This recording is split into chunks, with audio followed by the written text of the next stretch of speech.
नमस्कार भारत, आप देख रहे हैं जीएनटी न्यूज और हम बात कर रहे थे वीर सावरकर की वीर गाथाओं की। इससे लास्ट एपिसोड में हमने आपको बताया था किस तरीके से सावरकर का जीवन शुरू हुआ, किस तरीके से उन्हें नासिक षड्यंत्र केस उन पर चला और उसके बाद किस तरह उन्हें 10 साल से ज्यादा की सजा काटनी पड़ी और किस तरीके से उन्होंने अंग्रेजों को अपनी 6 मर्सी पिटीशन दायर की, यानी कि दया याचिका, जिसके बाद उन्होंने अंग्रेजों से छुटकारा पाया अपनी दया याचिकाओं के भरोसे पर। और इसके बाद हम आज बात करने वाले हैं अपने इस एपिसोड में कि जो वीर सावरकर है उन्हें वीर कहा जाने का क्या क्या रीजन है, उन्होंने ऐसे क्या क्या कृत्य किए हमारे देश में जिसके बाद उन्हें वीर सावरकर का टाइटल मिला। तो सबसे पहले बात करते हैं, वीर सावरकर ने अपनी किताब 6 ग्लोरियस एपिचेस ऑफ इंडियन हिस्ट्री में मुसलमान महिलाओं से रेप को सही ठहराते हुए लिखा है कि अगर कार्यकर्ता वश में आकर नहीं लेकिन धार्मिक कारणों से अगर रेप करता है या ऐसा कृत्य करता है तो उसमें कोई गलत बात नहीं है। उनका मानना है कि इस तरीके से धर्म के आधार पर रेप किया गया बिल्कुल सही है, उन्होंने इसे जस्टिफाई किया है, बिल्कुल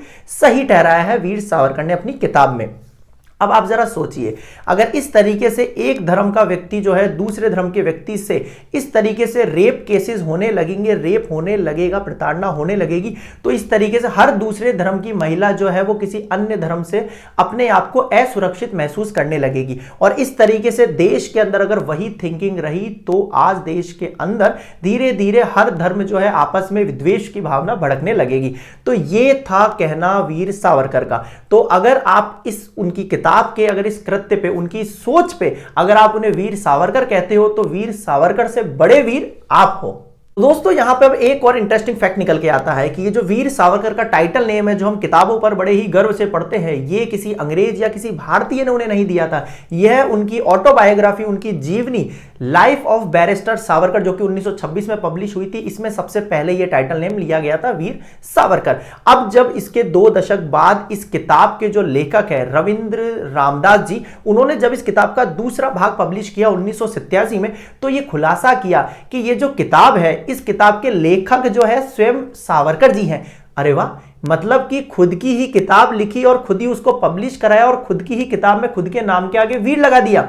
माने यह तो वही बात हुई। अब उन्होंने सोचा होगा इतने साल अंग्रेजों की जेल में काटी, इतने साल प्रताड़ना सही, अंग्रेजों के लिए जो है दया याचिका दी, उनसे कभी ना विद्वेष करने के लिए मर्सी पिटीशन भी दी, इसके बाद भी ये भारतीय है कि हमको साला कुछ देते ही नहीं, ना कोई इनाम देते हैं, ना ही हमें कोई हमारी पूजा करता है, ना ही हमें वीर कहते हैं, तो चलो अपने मियाँ खुद ही मिट्टू बन लेते हैं। इसलिए उन्होंने खुद के नाम के आगे वीर लगा दिया। यानी कि ये जो वीर सावरकर का टाइटल है ये आपके या हमारे चाचा जान ने नहीं दिया, ये खुद सावरकर जी ने दिया है, यानी कि वीर सावरकर। अब यहां एक पॉइंट इस तरीके से भी है कि उन्होंने जो मर्सी पिटीशन लिखी अंग्रेजों को दया याचिका, उसके लिए कुछ लोग उनका समर्थन करते हैं और कहते हैं कि ये उनकी एक चाल थी और उन्होंने देश के लिए कुछ करना चाहते थे, इसलिए वो जेल से बाहर आने के लिए उन्होंने अंग्रेजों को ये मर्सी पिटीशन लिखी। हाँ, ये बिल्कुल सही हो सकता है, ये उनकी एक चाल हो, लेकिन उन्होंने अंग्रेजों को कोट करते हुए अपनी वफादारी के लिए उन्होंने क्या लिखा वो आपको बताते हैं। उन्होंने लिखा, I am ready to serve the government in any condition they like any capacity,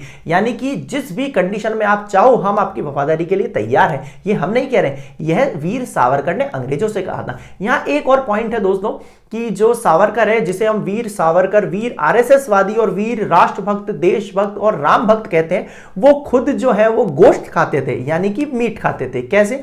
एक बार जब लंदन में गांधी उनसे मिलने गए, अपने जो सत्याग्रह था उसके रिलेटेड उनसे डिस्कशन करने गए, तो उन्होंने गांधी को यहां पर गोश्त के लिए आमंत्रित किया, लेकिन गांधी ने माफी मांगते हुए कहा कि वह गोश्त नहीं खाते हैं और ना ही मछली।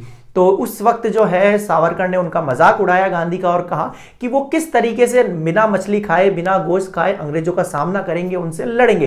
तो यहां पर गांधी जो है भूखे पेट, खाली पेट, बिना सत्याग्रह, जो यहां पर आंदोलन होने वाला था सत्याग्रह, उसका समर्थन लिए ही उनके कमरे से वापस बाहर आ गए। यहां पर जो वीर सावरकर है वो मानते थे कि गाय का इस्तेमाल करना सही है लेकिन उसकी पूजा नहीं की जानी चाहिए। ऐसा हम नहीं कह रहे, ऐसा वीर सावरकर का मानना था। वैसे आपको यह जानकर भी हैरानी होगी कि भारत पाकिस्तान के टुकड़े होने के लिए जिसमें आप गांधी नेहरू को जिम्मेदार ठहराते हो, वो 2 नेशन थ्योरी जो है वीर सावरकर ने अपने एक हिंदुत्व के ऐसे में 1923 में ही दे दी थी, यानी कि 16 साल पहले।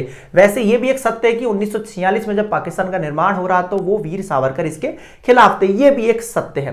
तो आपको कैसी लगी ये जानकारी? आपने देखा किस तरीके से सावरकर से वीर सावरकर बनने की जो गाथा है, ये जो टाइम पीरियड है, इसमें कुछ इंपॉर्टेंट फैक्ट्स हमने आपको बताए, आप इसको चेकआउट भी कर सकते हैं। वीडियो पसंद आया तो please like the video, subscribe GND news channel and press the bell icon, ताकि नेक्स्ट वीडियोस के नोटिफिकेशन आप तक सबसे पहले पहुंचे। और आप इसको लेकर क्या मानते हैं? क्या आप सावरकर को वीर मानते हैं? क्या उसे एक सच्चा देशभक्त मानते हैं या फिर देशद्रोही? आप कमेंट करके कमेंट बॉक्स में जरूर बताएं हमें। वीडियो पसंद आया तो please like the video, subscribe GND news channel. आज के लिए इतना ही, धन्यवाद। जय हिंद, जय भारत।